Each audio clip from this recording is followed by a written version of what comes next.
Welcome to Twice 5 Miles Radio. I'm your host, James Navé. Thank you ever so much for tuning in. Twice 5 Miles Radio, I like to call it T5M Radio, is a podcast devoted to candid, often surprising conversations with artists, writers, and thinkers interested in how experience becomes work and how attention shapes life. Each episode explores the tensions, stories, and questions that shape how we think, create, and make sense of the world we're living in. Today, my guest is Sekou Coleman. He lives in Asheville, and he's one of the 12 TEDXAsheville speakers appearing at Dinah Wortham Theater on March the 20th, 2026. And I'm interviewing him because I try to interview as many of the TEDx speakers as possible. Sekou is working in the communities around Asheville, helping them protect their memories and their decision-making powers. He wants to do this before those memories and those powers get erased. He's been doing it for 30 years, working across nonprofits, public agencies, grassroots organizations, and so on. So he deals with complex matters, and he is really curious about what's happening next, all the time, curious, as artists tend to be. So I'm looking forward to seeing Sekou on the TEDxAsheville stage. And the conversation we had was very informative. I learned a lot about the Asheville community I didn't know before, and I'm an Asheville native.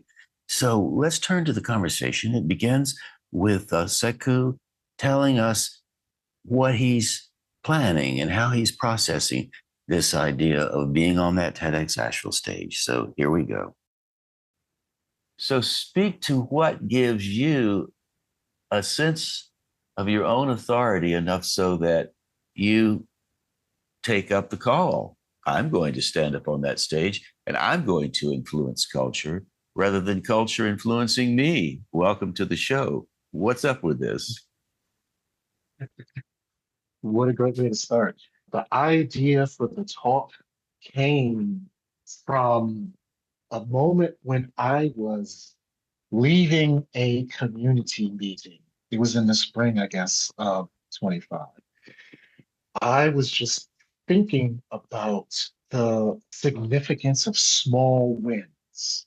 This was a community meeting, and for most people who attended, it just would have seemed like an hour or an hour and a half of people talking. But the reality is, what was discussed in that meeting and what came out of that meeting was significant when compared to the history of the particular community in which the meeting took place and the subject about the meeting. And that's when it just started hitting me. It's just like, I've been involved in this work for a while. I've been doing this stuff for a while, and nobody really knows what's going on. And at the same time, there's really some significant things that are happening for this community, for these people who live here, for this space that has endured so much. And it seemed a missed opportunity for the story of the work that this community was doing. It seemed like a missed opportunity for that to not be shared. And so the TEDx stage seemed like a good place to share that story. Because initially, it wasn't so much of me coming forward and saying, hey, I've got this great idea. Because what I'm talking about isn't really my idea. I was implementing, I was supporting, I was amplifying things that I've heard and seen in other places that felt appropriate in the work that I was doing. And I was seeing some success. And it also felt like without sharing that and sharing the context for why this particular innocuous event is the successful kind of thing, for me, the TEDx stage is an opportunity to share a story about work that would be without this space. So for me, it felt really important to share this particular story, largely because it's a story about a community and a space that pretty much from the beginning has been invisible. That seemed an important thing for me to say, as opposed to amplifying myself or elevating myself, being able to share about what has taken place in this community and why it's worth examining. And ultimately, what I realized, because I didn't come into it thinking that I was going to have a question or a big idea or any of those kinds of things. That was just, I felt that this is a good story. I'm a storyteller by heart. I appreciate and acknowledge the value of telling stories. And so I saw this as an opportunity to tell a good story. But as I got deeper into figuring out what it is I want to say and really getting clean on that, I'm realizing that there's a question for the audience that comes out in the telling of the story.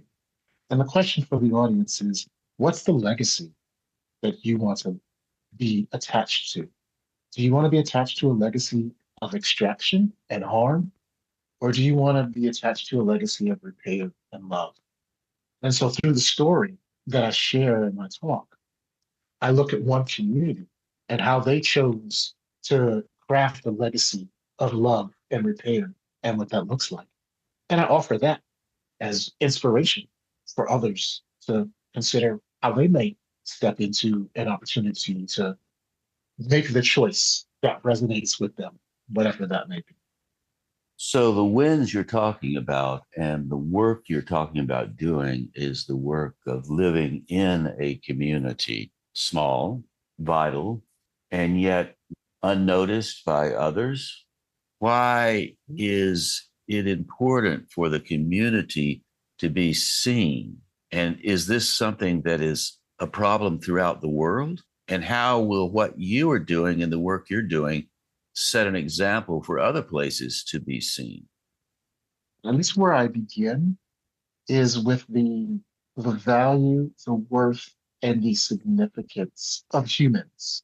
If we ask ourselves truly and genuinely, do we feel that humans by default, that all humans by default are worthy of love and acknowledgement and respect and all of those kinds of things?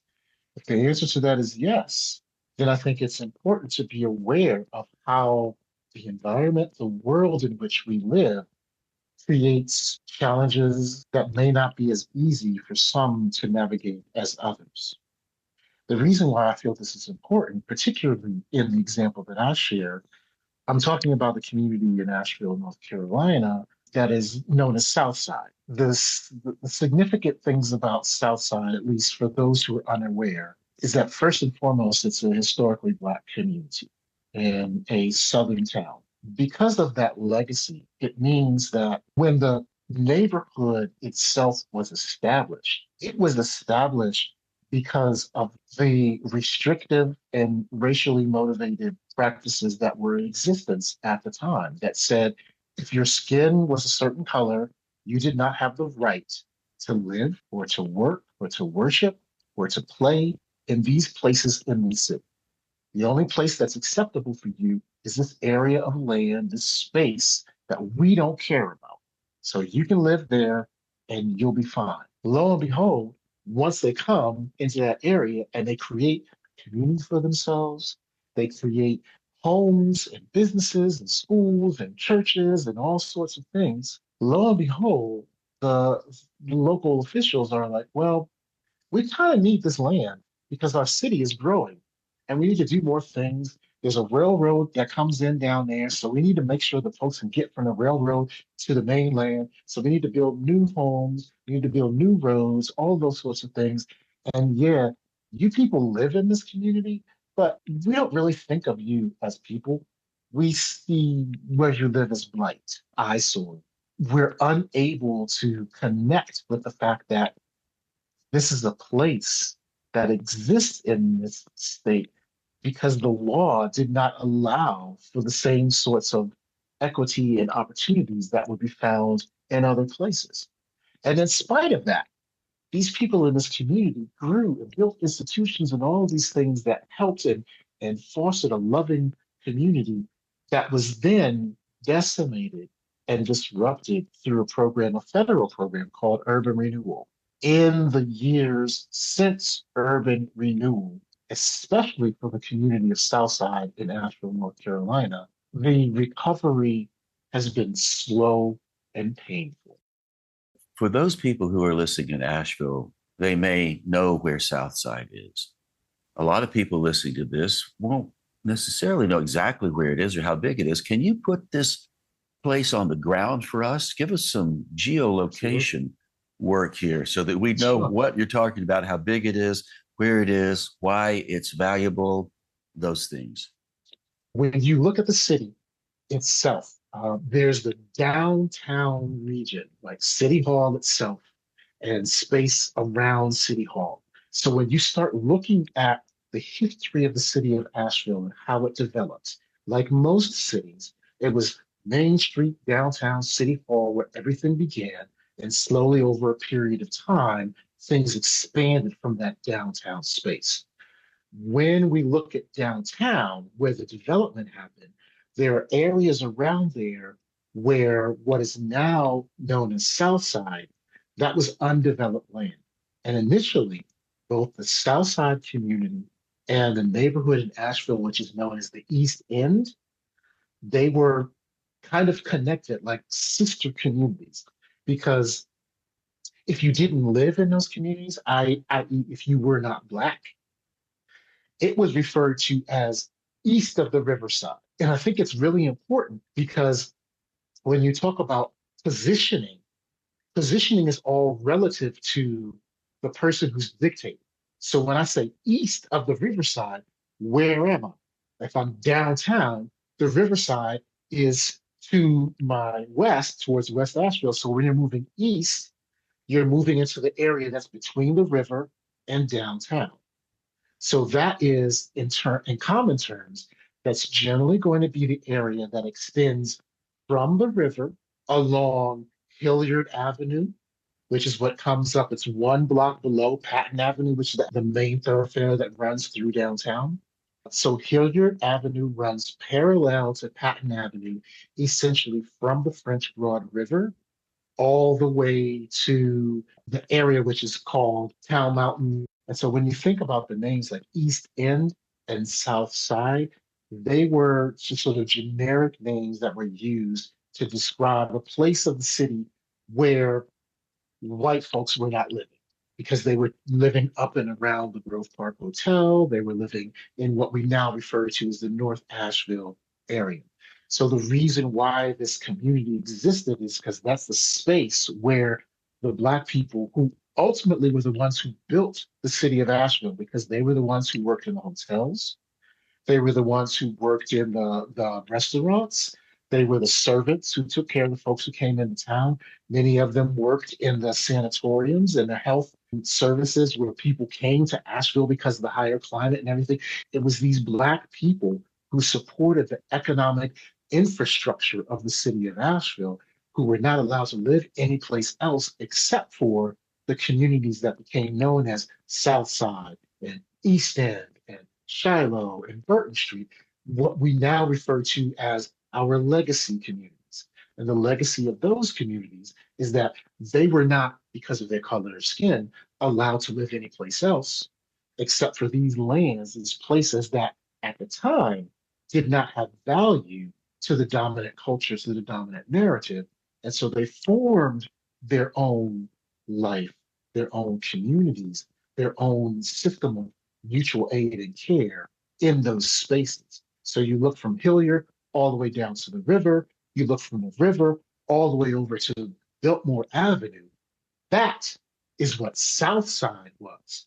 And it included avenues like Southside Ave, which originally went all the way from Ashland Avenue to the river. Today, Southside Avenue is only 2 blocks. A lot was lost. And I'm only talking about the Southside community because that does not include the East End community, which was home for Stevens Lee, which was a powerhouse of academic excellence for Black students in Western North Carolina.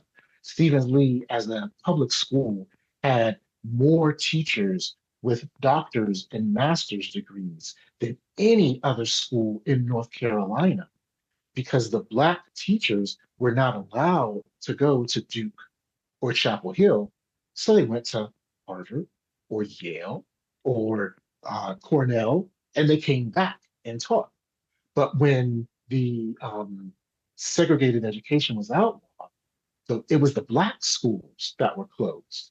And when that happened, education in the Black middle class ended up being fizzled out because the schools were desegregated. But it's not like the white children came to Black schools. The Black children had to go to the white schools, and the Black teachers were not going to take the jobs of the white teachers. So the Black teachers had to go someplace else where they would find a job.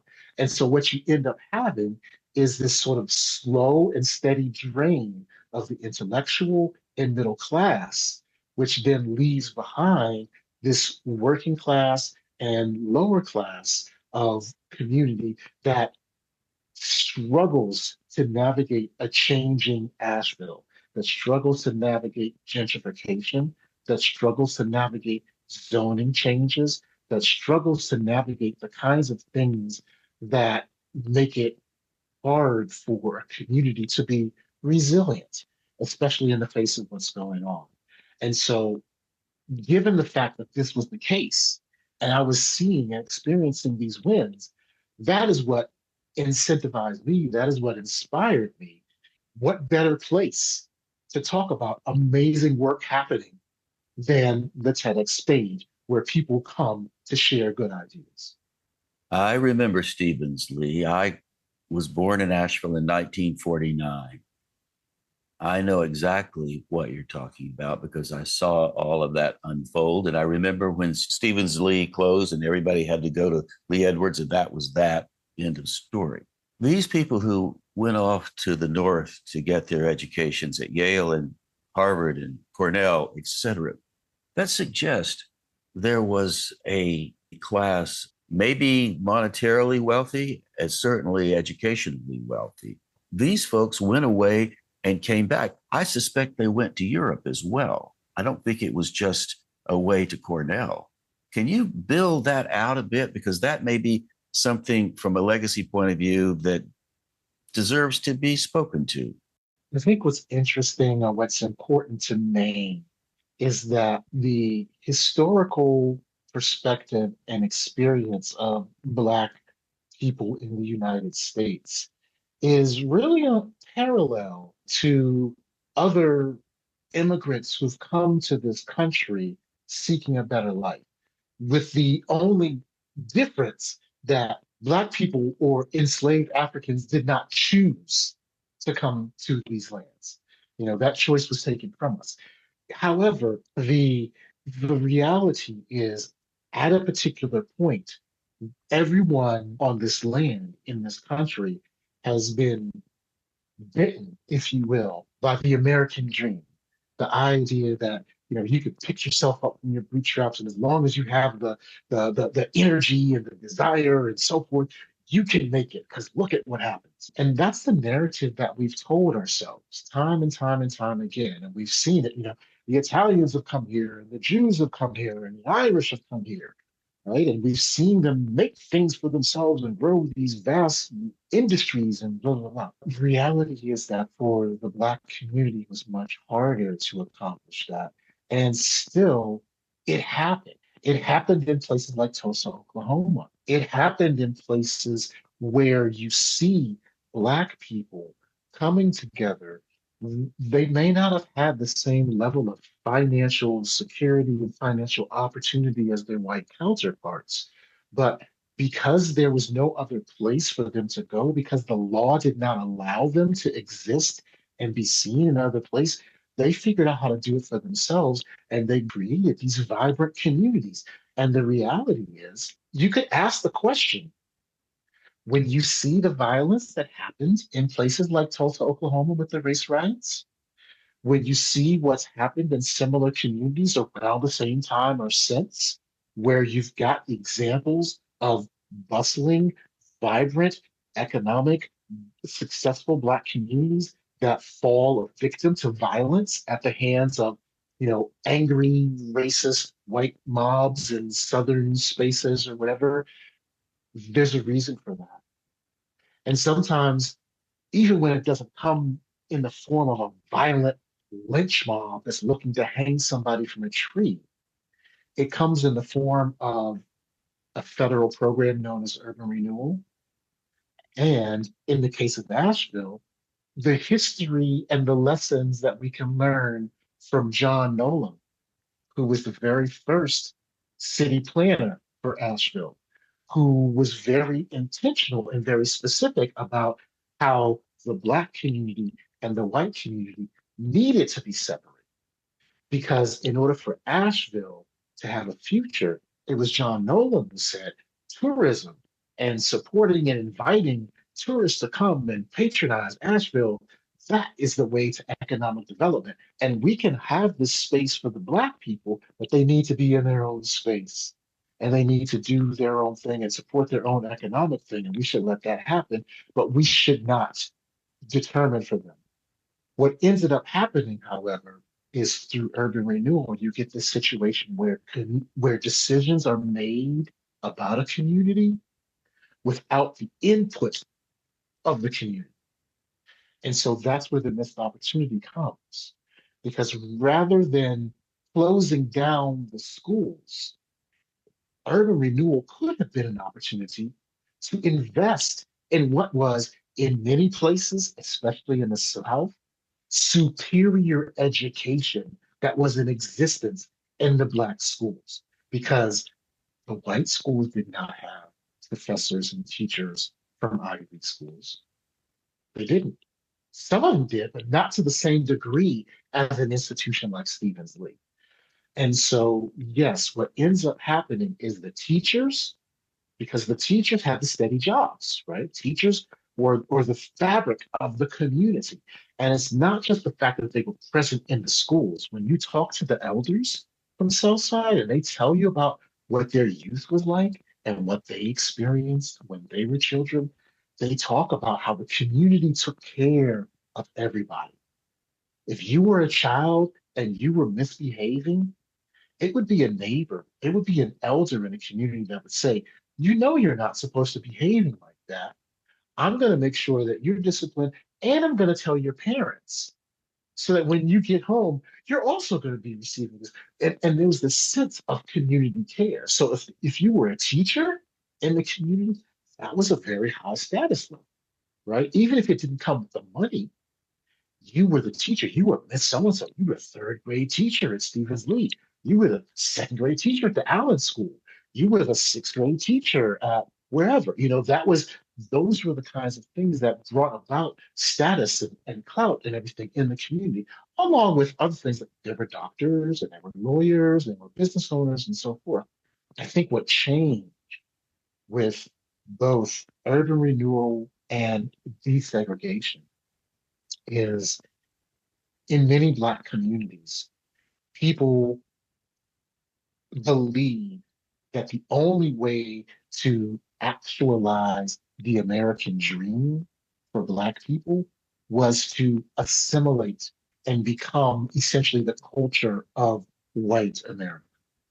And that's problematic because it was Black culture and the Black resilience, especially when you look in the area of Reconstruction, the period after the Civil War and just before the turn of the century, when there was a lot of investment, a lot of opportunity for education, for economic growth, for civic participation.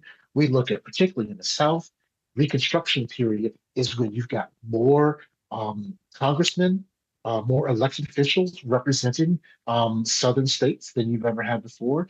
It's where you get the birth, practically, of public education.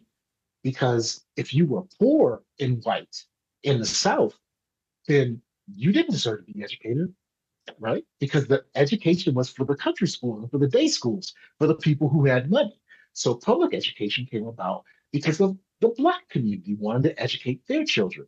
And it was the Black educators who went not only to the Ivy League schools, but also to the land grant institutions like North Carolina A&T in Greensboro, and North Carolina Central and Durham and Shaw University and Johnson C. Smith and others, where Black the Black people were educated in everything from being a teacher to being a doctor to being a lawyer to being an engineer, and those traditions continue today. And so I think when we talk about what was lost, for some, and perhaps it was more of an intellectual warfare that made people think it's not enough for me to be of value and of stature and of significance in my own community. I have to achieve that level in a community that doesn't see me, that doesn't recognize me, that doesn't accept me. And that's where you get these situations. You get people who would have been great and successful had they stayed in the Black community, and they move into another space, and you get, like, what was his name? Dr. Lewis Henry Gates, right? Here's a world-renowned scholar who had neighbors call the police on him because they saw a Black man going into a home, into an expensive home, and they thought this Black man is out of place here, right? And so I bring it all back to say, at the time of desegregation, at the time of urban renewal, a lot of Black people felt the answer to the problem was to be white or to be in the spaces and places that were defined as white or defined as the dominant narrative. If you don't want to get into the racial aspect, right? Is the dominant narrative that says this is the American dream, this is what, the Norman Rockwell painting. Norman Rockwell never painted pictures of Black people, right? But Norman Rockwell was always seen as Americana, that American ideal. And so, how do you see yourself fitting into this landscape if you don't look like that? You do everything that you can to try and be like that. And so, for me, with my talk, with my work with Southside, it's examining how a community is saying, you know what, we don't want to look like that. We know who we look like. This is what we look like. And that's valuable. We want to lift that. We want to be seen and recognized and acknowledged as who we are. And we're going to stand in that, and we're going to fight for what we feel that we deserve and what we need for our community. You talked about the businesses in the areas that you are working with now. During this time, were there any entrepreneurs there who built wealth, who built generational wealth they could pass down to their children in those Black communities? Were there, so to explicitly answer your question as asked, the answer is no, or the answer is very, very, very few. There were folks who built wealth. However, the disruption of urban renewal significantly impacted that wealth. I'm working on an exhibit that looks at the history of the Southside community. And we're specifically looking at 6 different corridors, 6 different roads or streets in Southside, and how they've changed over a period that stretches from the beginning of the 1900s to modern day. So what you'll see, and this has been research that was greatly aided by the staff and the wonderful librarians at Buncombe County Special Collections. These are the historians and the archivists and the folks who are responsible for keeping track of all of the history in Buncombe County in Western North Carolina. And so when you look through, for example, the maps, so the Sanborn company would produce these maps on a regular basis that would show different facilities or institutions or domiciles or residences or structures in a particular community based on the information that the fire company would need, or more particularly, the insurance companies would need in order to insure the homes from fire damage. So these end up being a very accurate record of what existed in the community over time. When you combine that with the Asheville city directories, kids these days would have no clue for them. That's like, what is a phone book? What's a directory? But when you look at the directory and how it was a record of every business or every residence or whatever, before a certain time, another thing that was common in those directories, especially in the South, was a racial listing. So you can see the directories, and every business or every home that was either occupied or owned by a Black person is noted with the letter C for color. So when you do the math, you can get lists of where the Black people lived, where their businesses were, what it was. And so from all that information, and again, I'm summarizing because mainly it's really, really hard to get 100% accurate detail, right? Because again, this was a segregated time. So there were businesses, businesses existed that weren't on the record for a variety of whatever reasons.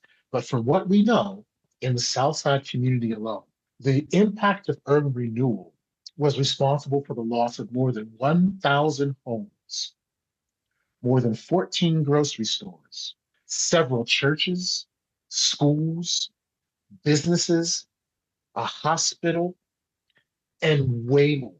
This was all as a result of the city of Asheville believing that they had a better idea and a better plan for what to do with this land than the people who live in that space right now. And the reason why that is so relevant to the work that I'm doing is because for those who don't follow contemporary Asheville politics, one of the things that has been a concern, a lightning rod in city government within the last few years is the issue of affordable housing. And the reality that Asheville, as a city that is still more than 100 years after its founding, driven by tourism. If it were not for tourism, Asheville would not exist. The early founding fathers of Asheville realized that. The original city planner of Asheville, John Nolan, in 1920 or 22, when he set about the first city plan, he realized that tourism is the lifeblood of the city of Asheville. And at the same time, the city of Asheville had a hard time kind of reconciling the space for the people who make tourism possible. Back in the day, that was the Black people. Today, it's the service workers who are Black and brown and white. It's not a race thing, it's a class thing because you don't have as much money as the people who own or operate the Grove Park, or the people who own or operate the hotels or the different kinds of things that draw people in. You're not as valuable. So when we talk about these legacy neighborhoods today, like Southside and East End and Shiloh and Burton Street, and we look at what's been happening in terms of these neighborhoods pushing back against the city's desire to change zoning ordinances and development codes. The reason for that is because these neighborhoods are like, hey, what you're talking about looks suspiciously similar to urban renewal. And we had a bad experience with that. So we want to make sure that you're not going to do the same thing again. And here's what that looks like. So being able to understand the history in being able to determine and define and craft a new future and a new narrative. As Malcolm X said, of all our studies, history is best qualified to reward our research. Moving from this broad perspective that you've offered us, narrowing down a bit to the TEDx stage, which will be there in the Diane Wortham Theater, and you will be on it March 20th, 2026. I am curious about what you're doing to frame your talk to get it started. Now, the reason I'm asking this, for those people who live in Asheville today, they might not remember or they might not know that Diane Wortham Theater is where the Plaza Theater sat for many, many years. When I was a boy, I would go to the Plaza Theater and watch the Saturday afternoon movies. I remember going around behind the theater where the colored only section was, and I would watch people line up to go to the movies.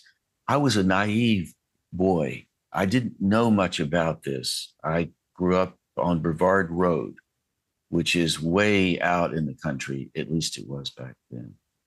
I used to sit in the theater and I would hear people in the balcony cheering, and I wondered why I couldn't sit in the balcony. I didn't know what was going on there. You're going to be on the stage at Diane Wortham. It's a beautiful stage.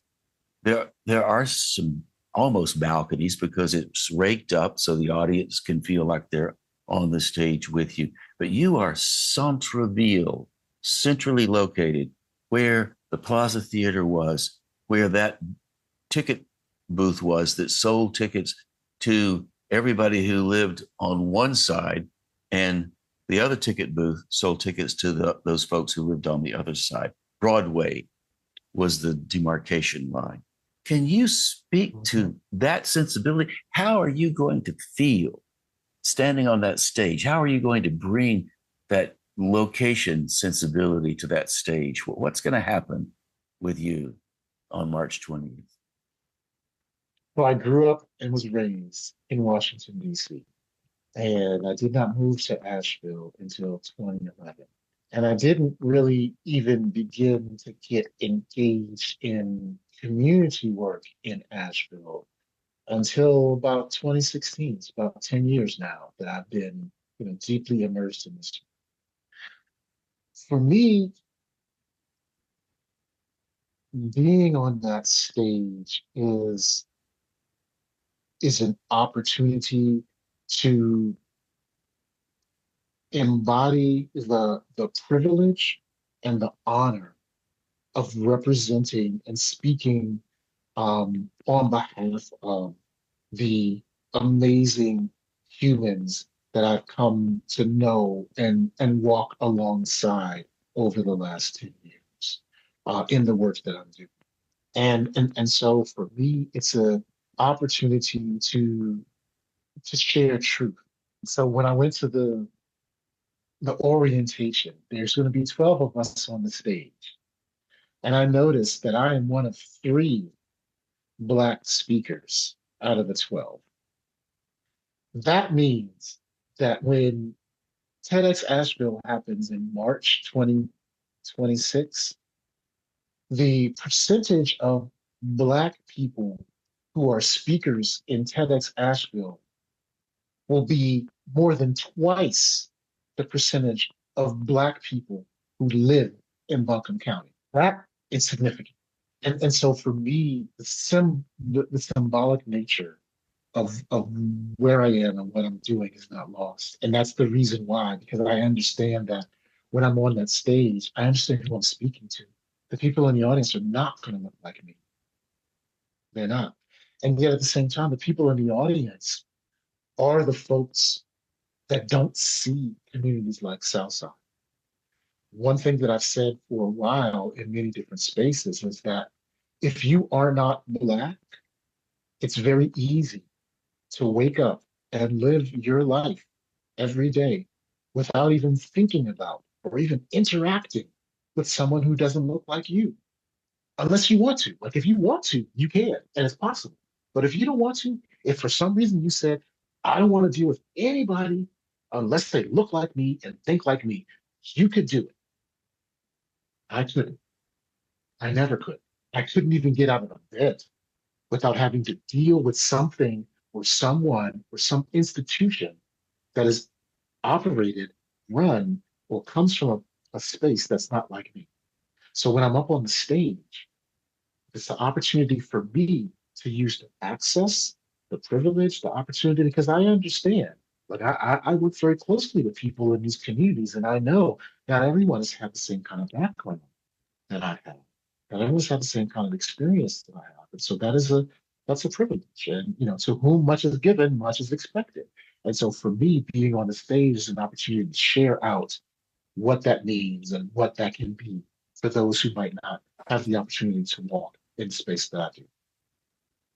And so when you're on that TEDx stage and you're talking to this group, they will be young, vital, well educated, TEDx demographic, smattering of color, but mostly white.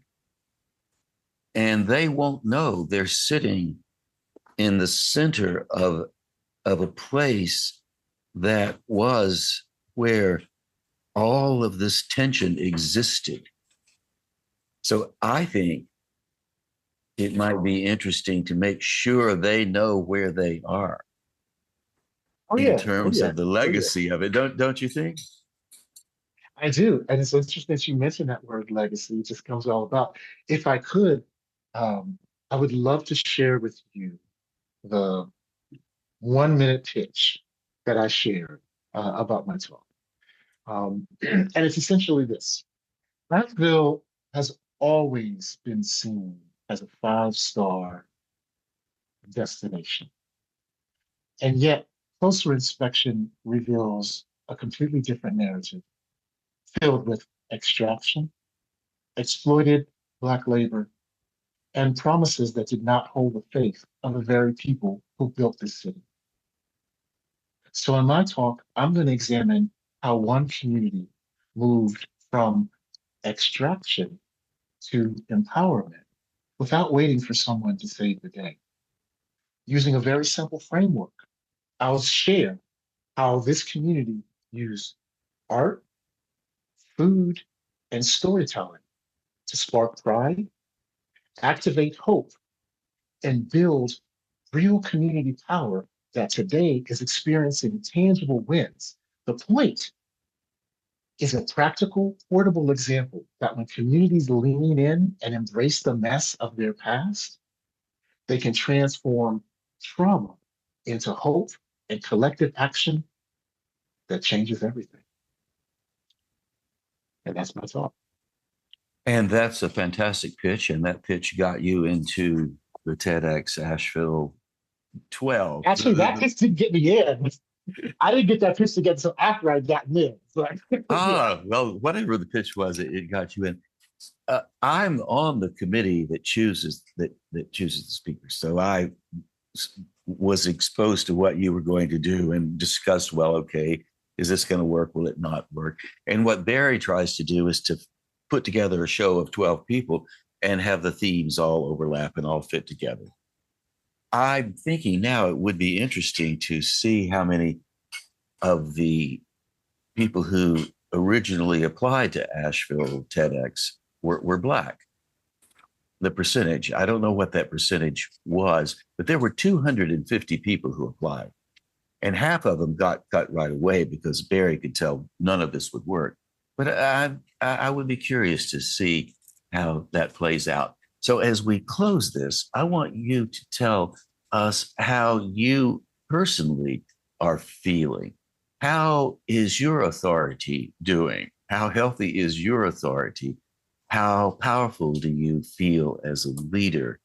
Are you excited about expanding that power and that authority into a wider realm? And what's going on with that? a lot's going on, a whole lot's going on because one of the things that I realized, even when I decided to throw my hat into the ring, is that I was choosing to craft a talk about a situation that is ongoing. The things that I'm talking about, they continue to this day. And there are things that are happening that when I applied and when I interviewed with you and when I did my 1 minute pitch back in December, the landscape is changing. It's constantly moving. So, I mean, yes, ultimately at some point, what I'm talking about is going to be locked, right? And but it's still being, the energy is still being informed by what's happening. And again, I don't know, you're in Manila right now, so I don't know to what extent you're following what's happening back in Asheville, but you know, I'm finding myself drawn into a lot of things on a regular basis. As a matter of fact, tomorrow, tomorrow morning, I'm presenting at the Housing and Community Development Committee of Asheville City Council to talk about what it is that legacy neighborhoods, including Southside, want to see in the form of protection for their communities so that they can age in place while the city figures out how it can address the affordable housing crisis. And it's become much more of a larger thing because as a result of stuff that's happened over the last several months, this narrative has now been lifted that Asheville is not pursuing affordable housing because the Black neighborhoods are standing in the way and saying no. And that is not true.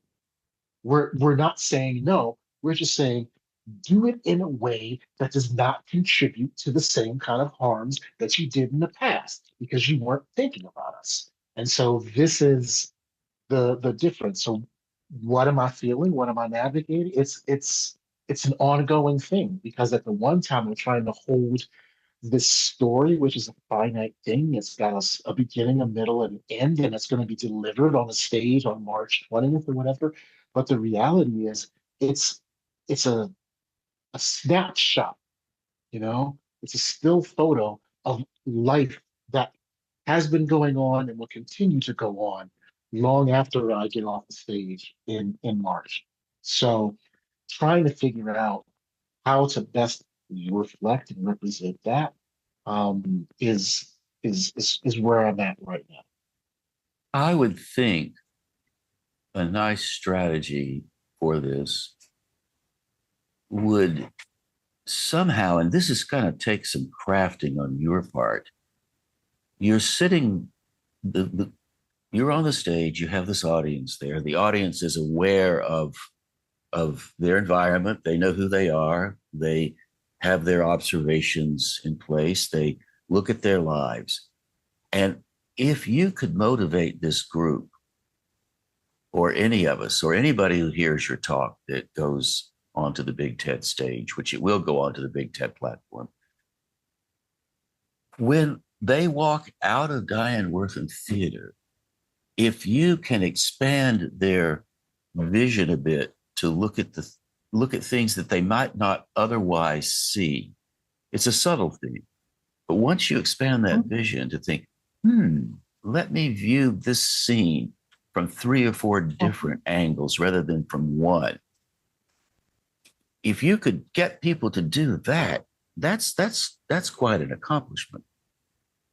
So I made that comment earlier about the fact that, depending upon the color of your skin, if you live in the United States, it could be very possible for you to live your life without thinking about anybody who doesn't look like you. And so that's an invisibility thing, right? Because Southside exists, Black communities exist, whether you think about them or not. They're full of people who have lives and jobs and families and hopes and dreams and failures and successes and all kinds of things. But they're not part of the radar because they're not part of the dominant narrative. So what that looks like is a community like Southside. For many people who don't live there or don't know about it, it's a shortcut.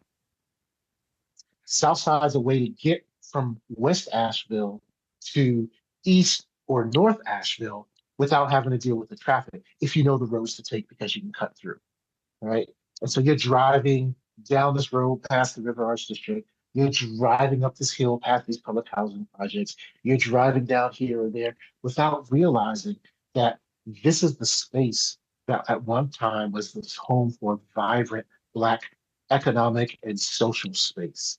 And it was the invisibility of this community. It was the perceived lack of value of the community that led it to be where it is. Can you even imagine that the city of Asheville would do the same kinds of things that it would do, that same kinds of things in a place like North Asheville that it did in Southside Asheville during Urban Renewal, in terms of taking people's homes, in terms of building roads through communities? What would it have looked like if the city of Asheville had carved up the land of the Grove Park Hotel in order to put new roads and new homes so people could get to Weaverville or wherever? Again, I don't know what that looks like, but it's a matter because people weren't living or thinking about communities like Southside and East End. It was easy for them to think about, oh, sure, we need to get people down Charlotte Street, so let's just build this extension that goes right through this community. We need to get people down Ashland or Cox Avenue in order to get them to the Battery Park Hotel or the Grove Hotel. So let's just build these streets. And it doesn't matter. We get this money from the federal government for this urban renewal program. We just build these roads through these communities because we hear that there's higher incidence of crime, higher incidences of sexually transmitted diseases, higher incidences of poverty, and whatever.